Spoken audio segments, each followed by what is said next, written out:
सद्गुरु श्री ब्रह्म चैतन्य महाराज गोंदवलेकर, इनका प्रवचन 23 जुलाई। पहले श्रद्धा, बाद में कृति, फिर अनुभव। जो गुरु की आज्ञा के अनुसार चलता है उसे कभी अड़चन नहीं होती। राजा की रानी को ये चिंता नहीं होती कि दोपहर खाने को कैसे मिलेगा।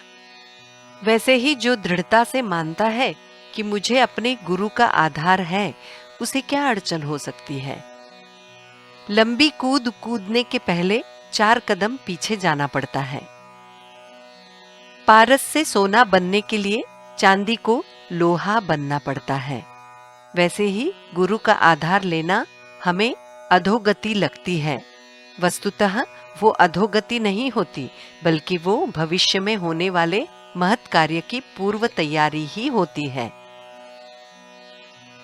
बाप लड़के को हाथ का आधार देकर तैरना सिखाते हुए बीच बीच में हाथ खींच लेता है, लेकिन लड़के को विश्वास होता है कि पिताजी मुझे डूबने नहीं देंगे। वैसे ही हमें पक्का विश्वास होना चाहिए कि हमें सद्गुरु का आधार है। हम बीमार होते हैं तो हम ही पैसे देकर डॉक्टर पर विश्वास रखते हैं, श्रद्धा रखते हैं, और दवा की कोई जानकारी न होते हुए भी हम दवा लेते हैं।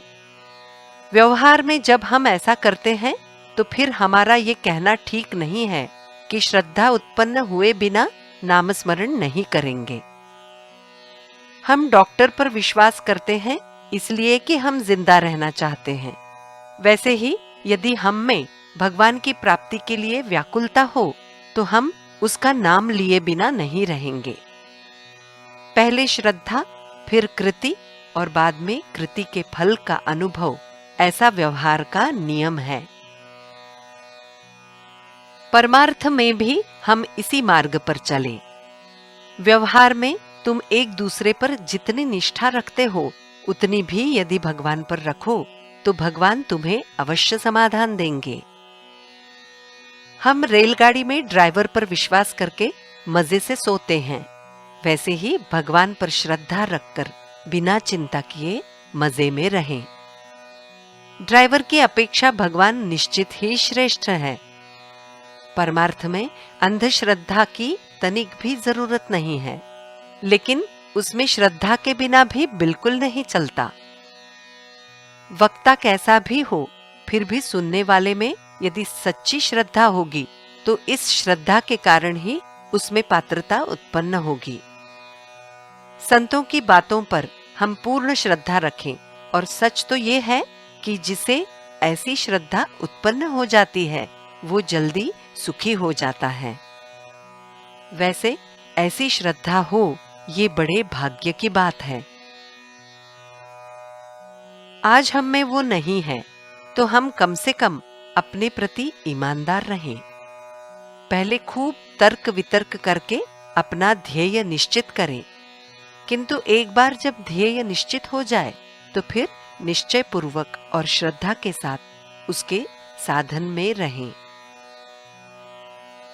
हम परमात्मा से मांगे कि हे भगवान, तुम मुझे चाहे जिस परिस्थिति में रखो, लेकिन मुझे जो संतोष है उसका भंग ना होने दो।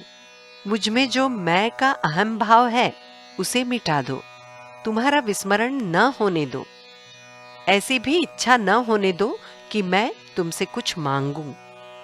नाम स्मरण करने में रुचि हो और तुम्हारे चरण में दृढ़ श्रद्धा बनी रहे। श्रद्धा के बिना किसी को कभी परमार्थ नहीं सधेगा। जानकी जीवन स्मरण जय जय राम।